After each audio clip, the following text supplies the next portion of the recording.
Hi hello welcome to our channel Kakinada Kashmir moves. ఈరోజు morning మేము టెంపుల్కి వెళ్ళామండి. ఇది నిన్నటి వీడియో. అలానే what I eat in my day కూడా టెంపుల్కి వెళ్ళి బాబా టెంపుల్కి వెళ్ళాము. ఇక్కడ Nagaram Satyanarayana colony road number 5లో ఉంటుందండి. దగ్గరలో ఉన్న వాళ్ళు వెళ్ళి విజిట్ చేయండి. నెక్స్ట్ గుడి నుంచి వెళ్ళాక నేను మ్యాగీ చేసుకుని తిన్నాను.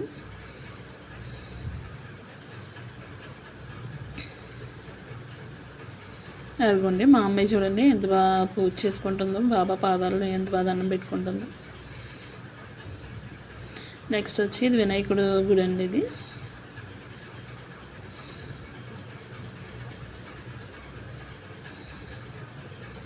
చెప్పా కదండి మ్యాగీ చేసుకుని తిన్నాను. నెక్స్ట్ వచ్చి ఆఫ్టర్నూన్ క్యారెట్ ఫ్రై, అమ్మమ్మ చేతి మ్యాంగో పిక్లు తినేసా. అది కూడా యమ్మీగా ఉంది. నైట్ చపాతీ క్యారెట్ ఫ్రైతో ఏం చేశాను అనమాట. ఓకే అండి, bye. Thank you so much.